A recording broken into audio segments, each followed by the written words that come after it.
Hi everyone, today I want to tell you something incredible that I saw in space. I want to explain it in a simple way because what I learned shocked me. I am talking about an object called 3-Eye Atlas. I saw something about it that changed how I think about the universe. So let me tell you what happened. Before I start, I want you to know that what I am about to say is true to the best of what scientists shared. I am not adding anything extra. I am only explaining what I saw and what was reported. When I first heard about this object, I thought it was just a normal comet. But then I learned something strange. Something from another star system changed its path. It adjusted its course on its own, and the new path took it toward Jupiter. This made me stop and think, why would something do that? How could something so far away know where Jupiter even is? So I started looking at the data.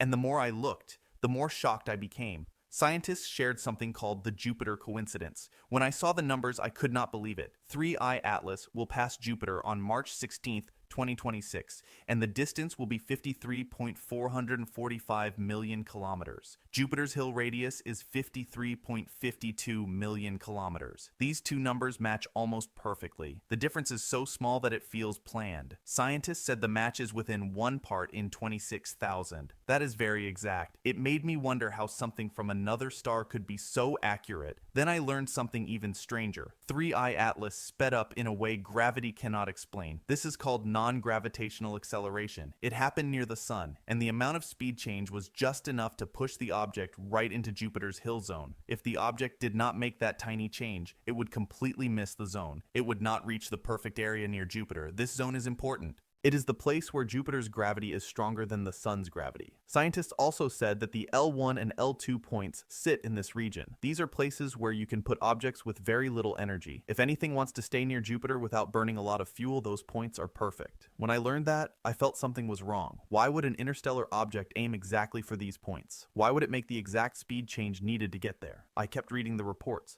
The probability of this happening by chance is 0.04%.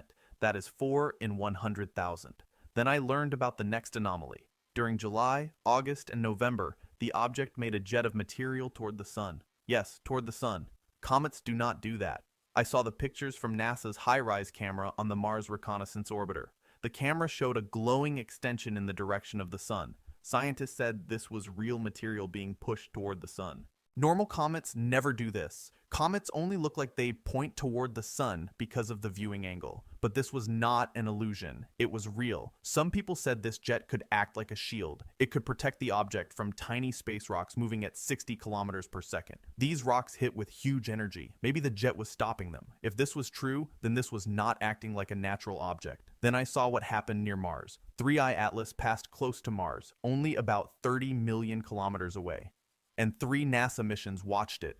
The Mars Reconnaissance Orbiter took visible light images. MAVEN took ultraviolet images. Even the Perseverance rover on the surface took long exposure pictures. All the pictures showed something strange. The object had a bright white glow. The coma around it was about 1,500 kilometers wide. That is huge. But the strangest thing was the chemical composition. The gas around it had way more nickel than iron. This is not normal for comets. It looked more like the nickel alloys used in industries. Even more strange, the amount of water in the object was extremely low, only about 4%. Every comet we know in our solar system has water as the main part, but this one does not. Some scientists said maybe the object has something under a coating of ice and dust. Maybe something is underneath that traveled through space for billions of years. The mass of this object also shocked me. It is 1 million times more massive than the first interstellar object Oumuamua, and 1,000 times more massive than the second one, Borisov.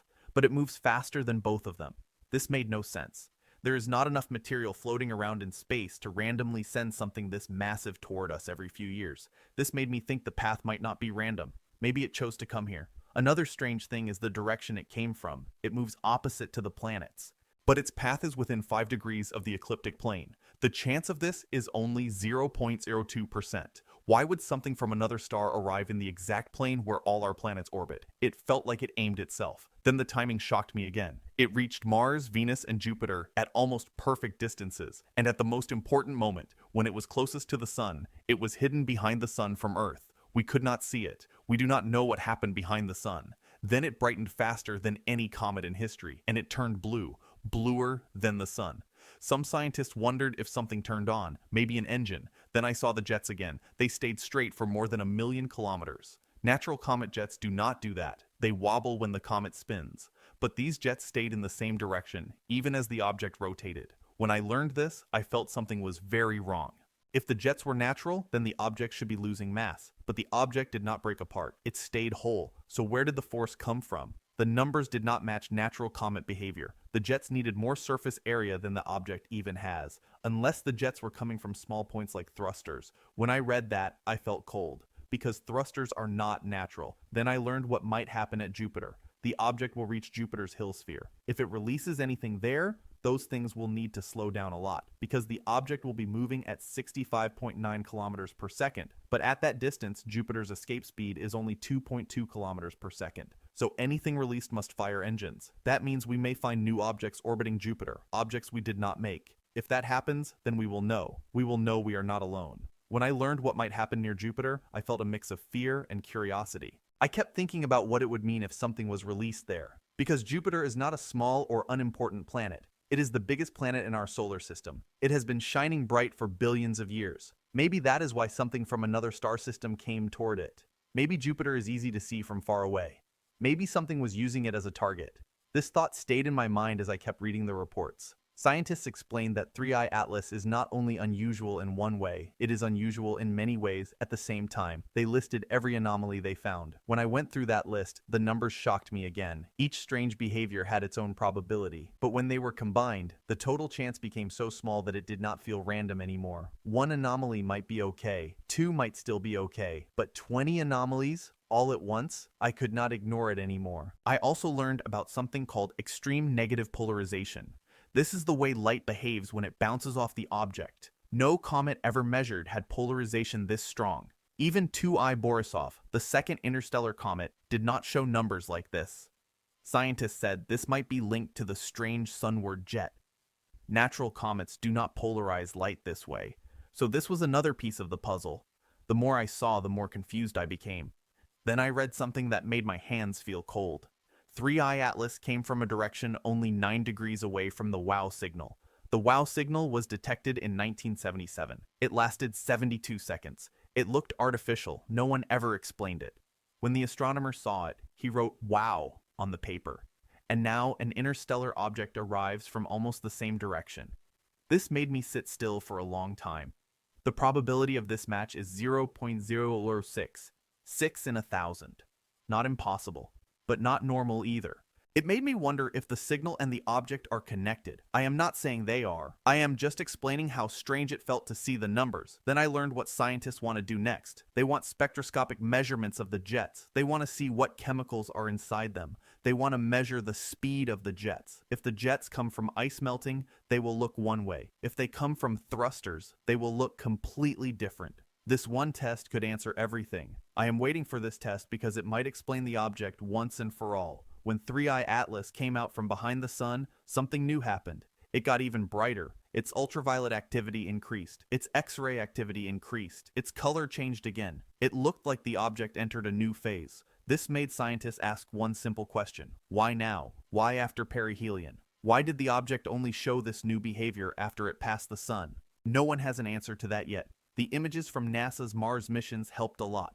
The high-rise camera showed a coma about 2,500 kilometers wide. The images will help estimate the nucleus size. Knowing the nucleus size might tell us if the mass estimates are right. MAVEN's ultraviolet measurements gave limits on the hydrogen to deuterium ratio. This ratio tells where something formed. It acts like a birth record. It might tell if the object was born near a star like ours, or in a completely different environment. Even the Perseverance rover on Mars saw the object. That amazed me. The rover had to use long exposures. The stars made streaks across the sky, but the object was still visible, from the ground, on another planet. This told me how bright it had become. Then I watched NASA's press conference from November 19th. I listened carefully. NASA called the object a comet. They said everything can be explained naturally. They said nothing was unusual. But I had already seen the numbers.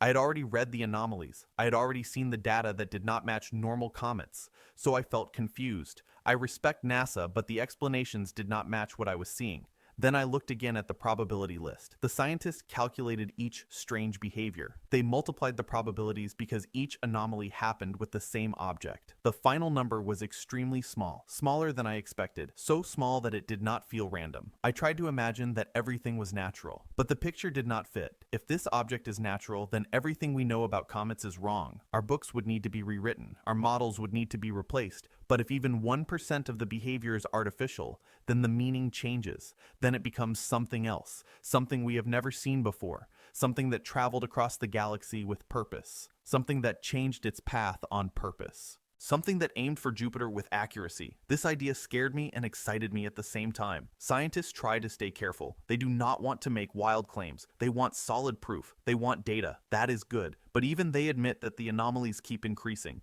The story is not getting simpler. It is getting stranger. Then I thought about past interstellar objects. Oumuamua had strange acceleration too. It spun in a weird way. But it was not enough to prove anything. Borisov looked like a normal comet. It felt like everything was fine again. Then 3I Atlas arrived, and nothing made sense anymore. Each visitor looked stranger than the last one. It is like the universe is trying to show us something. Now I am waiting for December 19th. On that day, the object will be closest to Earth, not dangerous, about 2 astronomical units away, but close enough to study, close enough to test, close enough to watch very carefully.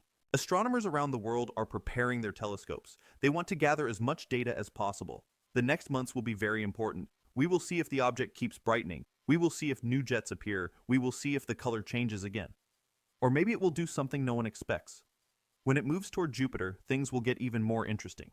If nothing is released, then maybe it is natural. But if something is released, then the story changes forever. That moment might answer the biggest question humanity has ever asked. Are we alone? As the days passed, I kept thinking about what this object might really be. I did not try to jump to any conclusion. I only looked at the facts that scientists reported, and the facts kept pointing to something unusual. The more I read, the more I learned that 3I Atlas is not acting like anything we have seen in our solar system. It is not like comets we studied. It is not like rocks we tracked. It is not like dust clouds we measured. It is something different, and I wanted to understand it. So I went back to the beginning of the story. I wanted to know why this object was even noticed. Scientists first detected it because of its motion. Its speed was too high for a normal solar system object. It was moving too fast to be bound to the sun, so they knew right away that it came from another star system. When I learned this part, I felt excited, because objects from other star systems are rare, very rare. And every time we find one, we learn something new about the galaxy. But this time was different, because the object did not behave like the last 2 interstellar objects. It behaved in a way that broke every pattern, so I kept reading the reports. I learned that the object has a retrograde orbit. This means it moves in the opposite direction of the planets, but at the same time, its path is almost exactly in the same plane as the planets. This does not happen by chance often. The probability is 0.02%. This number stayed in my mind, because objects from interstellar space come from all directions. There is no reason for them to match the solar system's plane. Yet this one did. So I asked myself why, but I did not have an answer yet. Then I studied the timing again. The object reached Mars, Venus, and Jupiter at near-perfect distances. The chances of this happening randomly are very small. Then I learned again about the most important part. During its closest pass to the sun, it went behind the sun from Earth's view. Our telescopes could not see it. This was the moment when the object changed its brightness and color. This was the moment when its strange jets became active. This was the moment when its path changed slightly, but we could not observe it. This bothered me a lot, because I wanted to know what happened behind the sun, but we cannot see through the sun. So those days remain a mystery. After it came out from behind the sun, scientists saw something surprising. The object became the brightest interstellar object ever seen. Its color became more blue. Its ultraviolet activity increased. Its X-ray activity increased. These things do not usually happen to natural comets, so this raised more questions. Then I learned what the jets were doing. The jets stayed straight for millions of kilometers. They did not bend or wobble. They did not change direction with rotation. This is not how natural jets behave. Natural jets come from melting ice. They spray in different directions. They change shape. They do not stay aligned for long distances. But these did. This made the puzzle even harder to understand. Scientists tried to explain it with natural ideas. They said maybe the object has pockets of ice that melt in strange ways, but the numbers did not match. Because for natural jets to create the acceleration we measured, a huge amount of mass must be lost. But the object did not lose that mass. It did not break apart. It did not shrink. It stayed intact. So where did the force come from? No one had an answer. Then I looked at the chemical report again. The gas around the object had high nickel levels, higher than iron. This is the opposite of comets. Comets usually have more iron than nickel, but this one did not. The nickel pattern looked strange. Some scientists said it looked like nickel alloys. This caught my attention because nickel alloys are used in technology, but I did not want to jump to conclusions, so I kept reading more. The object had only 4% water, but comets normally have a lot of water, so this object was not like any comet we know. This led some scientists to say the object might be covered with dust from interstellar space. Maybe it has something under that dust. Something we cannot see yet. This idea made the mystery even bigger. Then I studied the size again. The coma was 1,500 kilometers wide. That is almost the size of a small moon. The nucleus inside is smaller, but we still do not know how big. Maven's readings of isotopes will help later. The hydrogen and deuterium ratios will tell us where the object formed. These ratios act like fingerprints. Every region of space has different fingerprints. So once we know the ratios, we might know where the object was born. This made me excited because we might soon know if the object came from a place like our solar system or a place very different. Then I went back to the WOW signal connection. I kept thinking about it. In 1977, the WOW signal came from one direction. Now this object came from almost the same direction. This could be a coincidence, but it still felt important. I am not saying the object sent the signal. I am not saying anyone sent the object. I am only saying the alignment is interesting. And when we add all the anomalies, the picture becomes hard to ignore. I also wondered why the object did not slow down near Earth. If it were interested in Earth, it could have done something near us, but it did not. Instead, it seems more focused on Jupiter. Jupiter has been around for billions of years. It is huge. It releases radio signals naturally. It is easy to detect from far away. Maybe this is why something might be interested in it. Maybe Earth is too new. Maybe we appeared too late.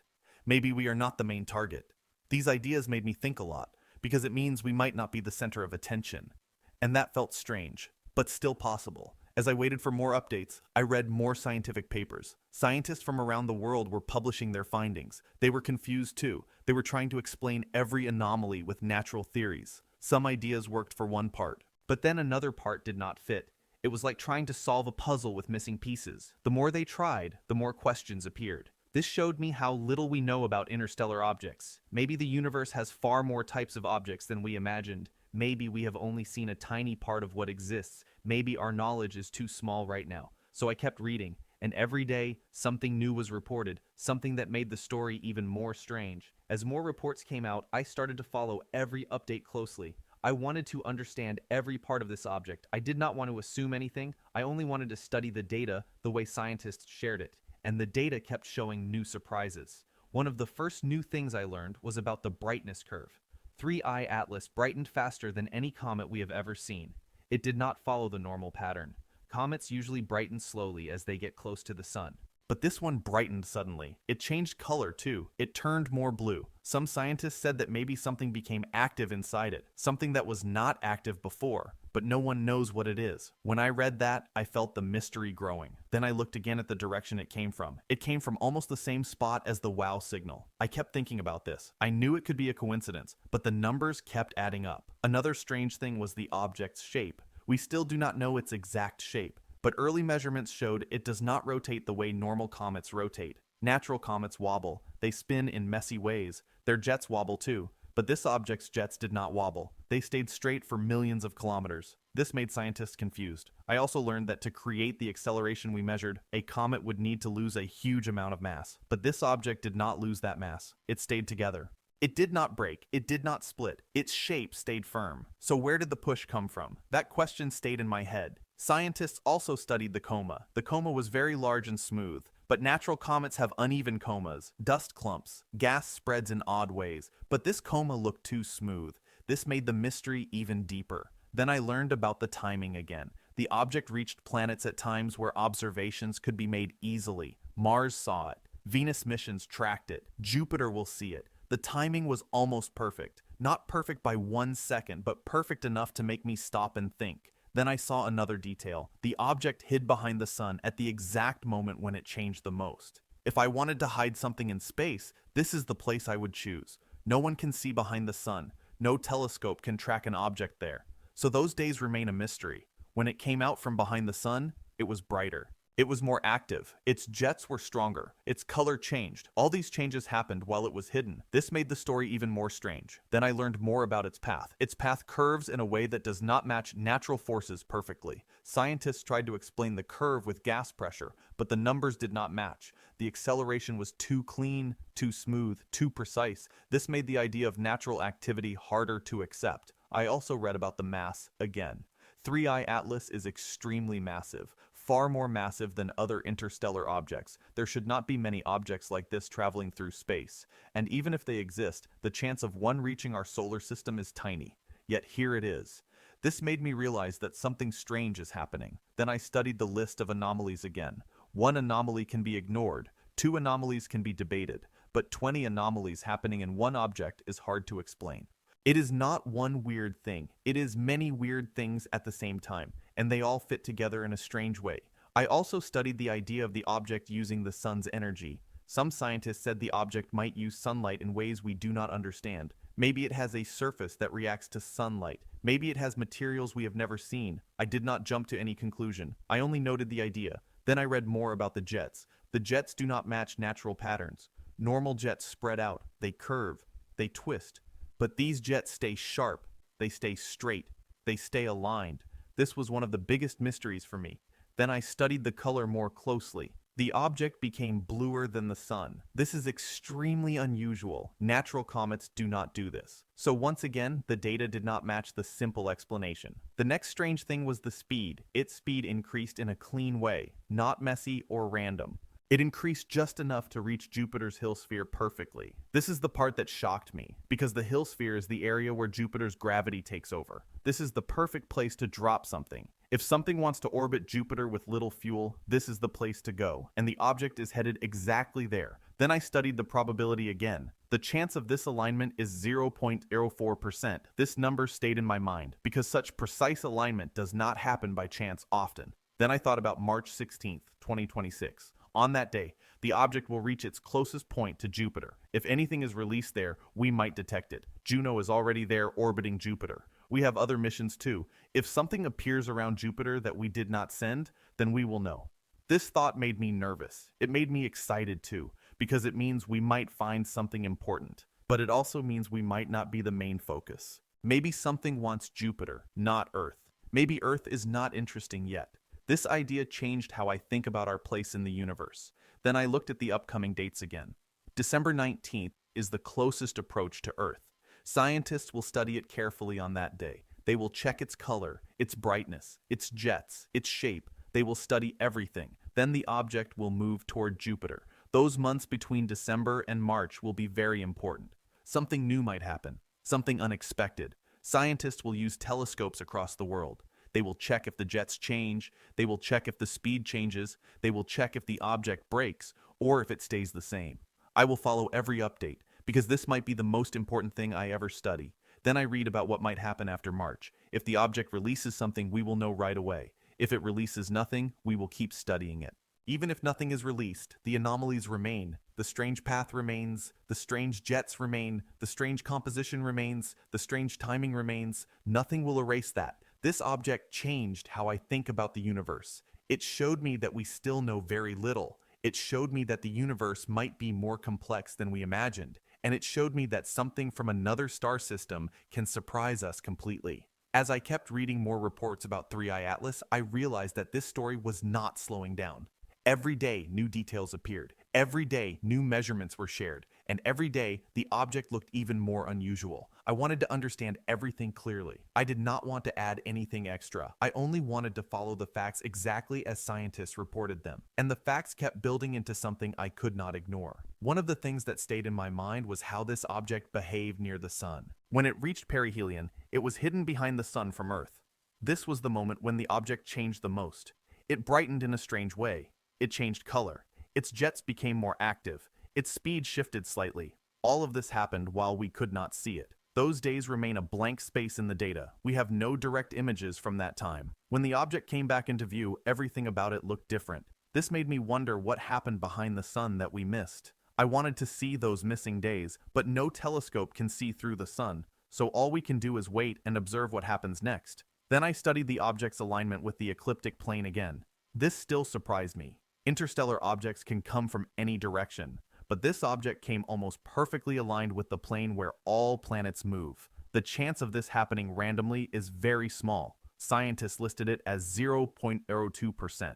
This number stayed in my head, because it is strange for something from another star system to match our solar system's plane so well. Then I reviewed the list of anomalies again. Each anomaly felt like a separate mystery, but when I looked at them all together, they formed a pattern that did not look random, a pattern that made me question everything I thought I knew about comets. The list included the strange jets, the unusual brightness, the blue color, the nickel-rich composition, the low water content, the retrograde path, the precise Jupiter approach, the acceleration that gravity could not explain, the smooth coma, the strong polarization, and the possible link to the wow signal. Each of these things alone would be interesting, but all of them happening together in one object made the story even more unusual. Then I studied the object's mass again. It is extremely massive compared to other interstellar objects we have seen. There should not be many objects like this in space, and even if they exist, the chance of one entering our solar system is extremely low, yet this one did. This made me rethink how the galaxy works. Maybe there are more of these objects than we believed. Maybe our understanding of interstellar space is incomplete. Maybe our models are too simple. These questions pushed me to read everything carefully. Then I looked at the part about Jupiter again. On March 16, 2026, the object will reach its closest point to Jupiter. The distance will be almost exactly equal to Jupiter's Hill radius. This is the area where Jupiter's gravity becomes stronger than the Sun's. This is the perfect place to drop something into orbit. If anything is released there, it would not need much fuel to stay around Jupiter. This idea made me think deeply. Because the object's speed is very high, it will reach Jupiter moving at almost 66 kilometers per second. Anything released from it would have to slow down a lot. This would require energy, it would require engines, it would require control. So if something appears around Jupiter after March, it would be a major sign. We have missions around Jupiter right now. Juno is there. Other instruments can also detect new objects. If something shows up that we did not send, we will know. This might answer questions humans have asked for a long time. I thought about this over and over again, because it means someone else might be using Jupiter, not Earth. This idea changed how I see our place in space. For a long time, we thought Earth was special, but maybe Jupiter is more important to someone else. Maybe its size and signals make it a better target. Jupiter has been shining for billions of years. Earth has had intelligent life for only a short time. This made the idea more believable. Then I looked at the tests scientists want to run next. Spectroscopy will be very important. It will show what chemicals are inside the jets. If the jets come from ice melting, the signature will be natural. If the jets come from something mechanical, the signature will be different. This test can show the truth. I am waiting for these results more than anything else, because this will tell us if the jets are natural or not. Then I thought about the next months. December 19th will be the closest approach to Earth. It will still be far, but close enough to study. Professional telescopes will capture many details. Amateur astronomers might also capture faint images. Scientists will look at every small change. They will watch for new jets. They will watch for new colors. They will watch for brightness changes. Every change matters. After December, the object will move toward Jupiter. Those months will be exciting because anything can happen. The object might stay stable, or it might change again, or it might do something no one expects. I will follow every report, because this might be the most important object we have ever studied. Then I thought about what happens after it passes Jupiter. If nothing is released, then scientists will continue studying it. It will travel out of the solar system again, but the mystery will remain, because even if nothing is released, the anomalies still exist. They cannot be erased. The strange path, the strange jets, the strange brightness, the strange chemistry, the strange alignment, nothing will change those facts. This object forced me to think about the universe differently. It made me see how little we know. It made me understand that our solar system is not isolated. Things from other stars can come here, and they can surprise us. Maybe this object is natural, maybe it is not. Maybe it is something we do not have a name for yet. Maybe it is something completely new. I cannot say for sure. I can only follow the data. And the data tells me that this object is one of the strangest things we have ever seen. The next months will be very important. We will watch the object closely. We will gather more data. We will run more tests. And one day we might finally know the truth. Until then, I will keep looking up. I will keep reading every update. I will keep asking questions, and I will keep following the evidence wherever it leads.